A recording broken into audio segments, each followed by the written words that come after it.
Jack playing the first game back here. What do you remember about your first game back in LA? I scored. No, I think for me that was a long time ago. I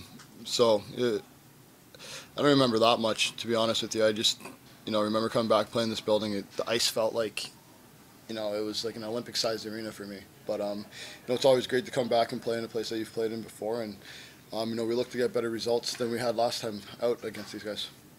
Does that do much for the group when it's someone's return game? Do you get a little more motivated to win it for them at all? I think so. I think every time you play a former team that you played with, everybody knows, right? So it's go out there, make sure you perform well, and you want to get the 2 points definitely for that guy.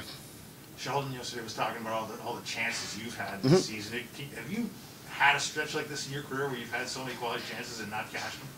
Probably not, but in saying that, I still am getting chances. So obviously there's still hope for me, and it's up to me to just be able to bear down and put the puck in the back of the net. But aside from that, I think our team's going well right now, and I think especially our line. Spez and I have generated some pretty good chemistry together, and I know we've rotated through some left wingers, but right now we're playing with Pierre, and we played with him early in the year, and I thought we played really well together, and I think we showed that again against the Islanders on Sunday night. Are you a superstitious guy, Wayne? Like, do you change stuff up when, for whatever reason, the puck's not going your way? No, I don't change a thing. I've been using the same stuff for 14 years, going through the same routine, and to me, I kind of feel that's kind of like desperation when you start changing things up, and it can mess with your mind a little bit. Because if it doesn't work, then you're kind of left in like no man's land. So I try not to do that. Coach was talking about how a lot of the chances are coming maybe towards the end of shifts, like because your underlying numbers or the team's underlying numbers offensively are high. The goals aren't just coming in. Are you finding that like maybe most of the chances are coming at the end of shifts as opposed to early? I don't even know. I'm not even thinking about that, to be honest with you. As a player, you just go out there and you do the best that you can every single shift. And when the chances come, they come. Whether they're at the beginning of the shift or the end of the shift, middle of the shift, I don't think it matters much. Like I said, it's just up to us to bear down. I think especially obviously at 5-on-5. Like you said, we're getting those chances, and those chances are mostly grade A opportunities. So we just got to bear down and put it in the back of the net. I don't think you can go 82 game schedule with having bad luck or whatever it is for the rest of the year. So it'll come eventually. Just got to stick to what we're doing, and play the right way, play the system, and continue doing what we're doing. Why do you think your and Spez's line has played better of late? What do you think it is? I think we've played good all season, to be honest with you. But I think for us, we obviously don't play the most on the team, so we got to be really direct. We don't have any time to mess around, and we always say our first shift sets up our whole game. So we got to go out there, we got to bang bodies, we got to get pucks to the net, and our game takes form from there. And I think we've been doing a really good job on our first shift of every game, probably the last 5, of threatening the net and doing the right thing. So I think our game just builds out from there for the rest of the game. Obviously, the injury last season kind of threw a wrench into your campaign.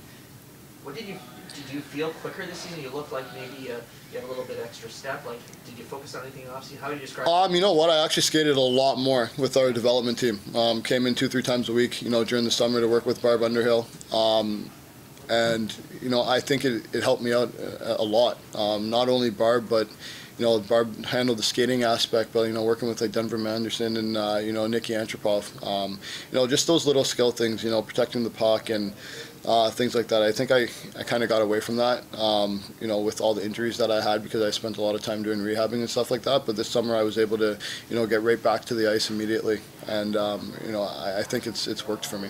What led to that decision? Was there like a turning point at the end, like an end of team meeting at the end of the year, or something? No, I think it's just myself mentally. The game's changing, and the way that these guys play the game now, it's extremely fast, and you don't have that much time. So you got to figure out a way to buy yourself an extra second. And through working with our development team, I think I've figured that out again. So it's been a huge help to me.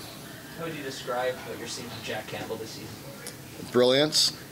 I think since the first game he started last year, he's been on it. He's extremely focused.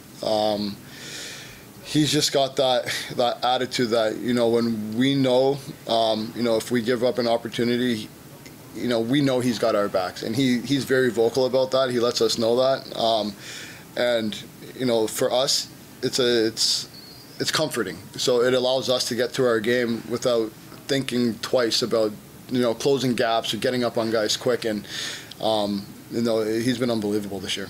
Do you sense any difference in him off the ice than from last year? No. He's still the happy-go-lucky, fun-loving guy. He's a very emotional guy, and you know, you have a lot of heart-to-heart talks with him, and he's always you know, cheering you on, rooting for you. And you know, whether like sometimes you get down on yourself or whatever, you know, Jack will be right there to be like, no, you're playing great, man, keep going. So you know, it's been an honor playing with him for the last year and a little bit here.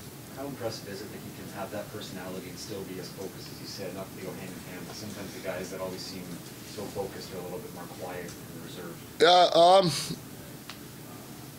Yeah, I can see where you say that, but like I said, Jack he's just like, I don't know, he's a different guy. He's so focused in what he's doing, but at the same time, you know, he's all about his teammates.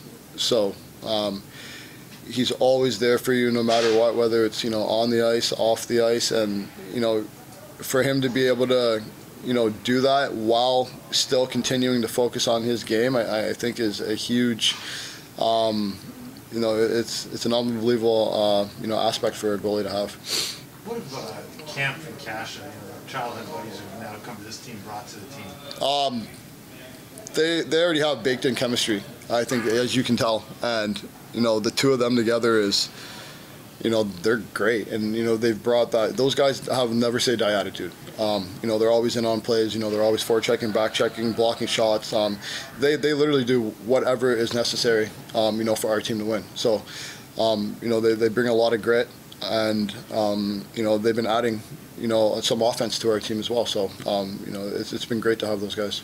Did you know that about them just before you? No. Teammates? No, it's so funny because I was literally reading an article probably about 5 days ago. I was at home reading an article, and it said that these guys played with each other growing up their whole lives, and then obviously coming over to North America, they get drafted to different teams, so they split up. So I sit beside Cash in the locker room, and you know, I said, you and Campy, you guys have played together your whole life. He's like, yeah, man. I'm like, so this has got to obviously be amazing for you guys, you know, to be playing on this stage together. And you know, he had the biggest smile on his face. He's like, yeah, he's like, we're having a blast. And like, you can tell through their play, you can tell, you know, they hang out with each other off the ice. You know, they do everything together. They're like the Bopsy twins, but you know, they're awesome guys. They're both unbelievable players, and they've added, you know, an element to our team that, you know, we need. Do you ever find yourself holding your breath with the way Andre plays? Yeah. He's like a kamikaze fighter out there, man. He does not care. He goes and he plays his heart out every single night, every single shift, and he doesn't care if he's getting hit or doing the hitting. And it's, you know, I think that's why he's so effective, because, you know, he doesn't have that thing in his mind where he's just like, you know, even though he has had, you know, injury problems, he doesn't even think about it. You know, that's not even in the back of his mind. He's just going. So, you know, Cash has been unbelievable.